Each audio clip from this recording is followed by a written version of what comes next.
Bon dia! Benvinguts a un nou vídeo d'introducció a la recerca familiar. Si heu seguit el fil de vídeos anteriors, haurem vist que una bona manera de començar la nostra investigació és fent un exercici d'autoconeixement, és a dir, fent un repàs de tot allò que sabem de la família propera, qui són els nostres pares i els nostres avis, on i quan van néixer, si tenen o tenien germans, etc. També ens ajudarà a complementar i ampliar aquesta informació els testimonis orals d'aquests familiars, sobretot aquells d'edat més avançada. Els pares i els avis, si en tenim, ens poden aportar noms sobre besavis, rebesavis, cosins més o menys llunyans i també algun lloc o alguna data, ni que sigui aproximada. Per altra banda, la documentació que tenim a casa o que algun d'aquests familiars pugui conservar és una font valuosíssima d'informació. Estem parlant de documents que van des de carnets d'identitat o passaports fins a testaments, contractes de compra-venda, capítols matrimonials o el que sigui. A mesura que recopilem aquesta informació, l'anirem organitzant degudament, ja sigui fent un petit arbre genealògic a mà o bé fent ús d'algun dels programes informàtics que existeixen i que ja vam veure. I d'aquesta manera tindrem una imatge força nítida de l'estat actual de la nostra investigació.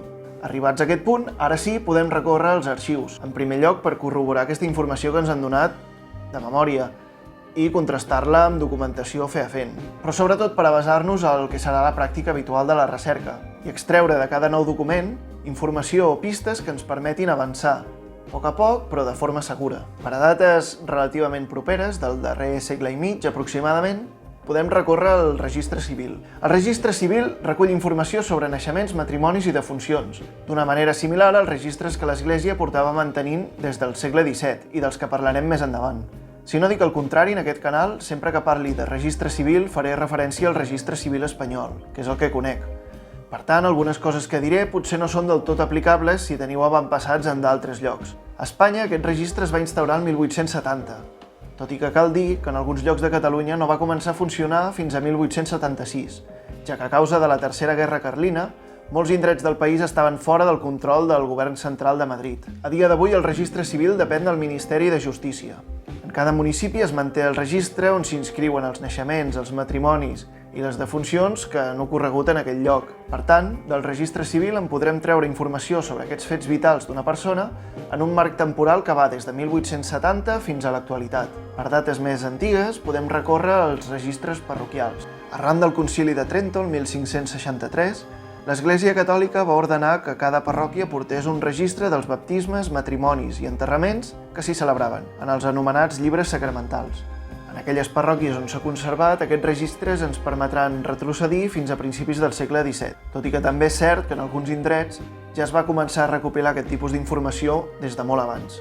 Altres llibres que pot contenir un registre parroquial són els llibres de compliment pasqual, que ens donen informació sobre la gent que vivia en un lloc concret en un moment concret. Vindria a ser com una espècie de cens. A tot això cal afegir que en molts llocs els capellans actuaven com a notaris, així que no és estrany que ens puguem trobar testaments o capítols matrimonials. En qualsevol cas, i des de fa un temps, els registres parroquials es troben custodiats i centralitzats als arxius de cada bisbat. Per tant, primer caldrà esbrinar a quin bisbat correspon al poble que ens interessa.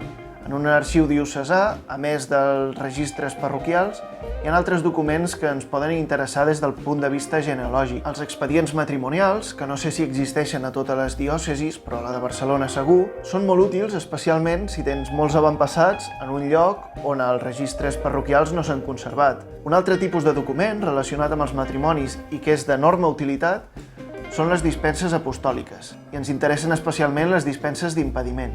Serien una espècie d'autorització concedida pel papa per tal d'eximir els nuvis d'un impediment que els prohibeixi casar-se. El més freqüent són les dispenses per raó de consanguinitat.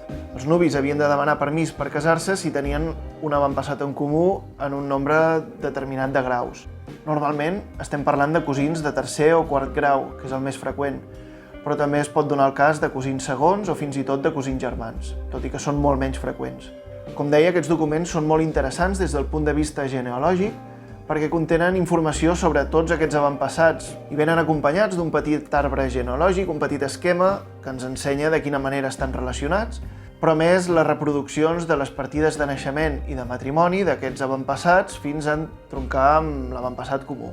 Òbviament, amb els registres de l'Església no s'acaben les fonts d'informació. Els arxius notarials contenen documents com capítols matrimonials o testaments o fins i tot contractes de compra-venda que també poden donar informació. Els capítols matrimonials ens donaran el nom i la procedència dels nuvis i possiblement també l'edat, el nom i la procedència dels pares i si són vius o són morts, i també informació sobre propietats. Els testaments ens parlaran dels hereus i de la relació que tenen amb el testador, si són els seus fills, els seus nets, nebots, i també l'estat civil del testador, si era solter, casat, vidu, i evidentment també ens donaran informació sobre propietats. Si sabem o sospitem que algun dels nostres avantpassats va servir a l'exèrcit, podem mirar de consultar els arxius militars i cercar el seu expedient.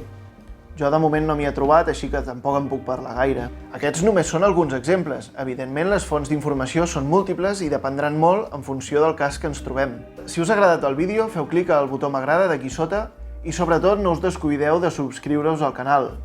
Fins aviat!